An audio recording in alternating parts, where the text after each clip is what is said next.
সীমান্ত হত্যা বন্ধ করুন, জাতীয়তাবাদের নামে ব্যবসা বন্ধ করুন এবং বাংলাদেশের সীমান্তকে সুরক্ষা দিন।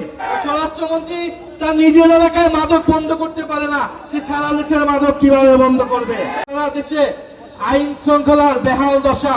আপনারা জানেন যে কয়েকদিন আগে সংসদে স্বরাষ্ট্রমন্ত্রীকে তার নিজের দলের এমপি বলেছিলেন মাদক কারবারির সূতিকাগার হচ্ছে সেই কক্সবাজার থেকে। স্বরাষ্ট্রমন্ত্রী তার নিজের এলাকায় মাদক বন্ধ করতে পারে না, সে সারা দেশের মাদক কিভাবে বন্ধ করবে? সে সারা দেশের আইন শৃঙ্খলা কিভাবে ঠিক করবে? ফলে এই যে কালীগঞ্জে মাদক কারবারি আছে কি নাই? আছে, প্রত্যেকটা জেলায় উপজেলায় মাদক কারবারি দিয়ে ভরপুর হয়েছে। ফলে স্বরাষ্ট্রমন্ত্রীকে বলবো কক্সবাজারে মাদক বন্ধ করুন এবং সারা বাংলাদেশের সকল জায়গায় মাদক কারবারি বন্ধ করুন এবং দেশের আইন শৃঙ্খলা নিশ্চিত করুন।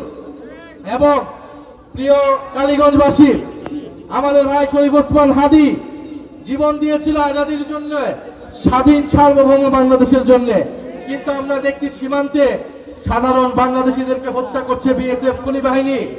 আমরা দেখছি সীমান্তে পুশিন হচ্ছে এবং এই সরকার যে নিজেদেরকে জাতীয়তাবাদী সরকার বলে জাতীয়তাবাদের নামে ব্যবসা করে, সে সীমান্ত হত্যা বন্ধ করতে পারছে না, সে পুশিন বন্ধ করতে পারছে না।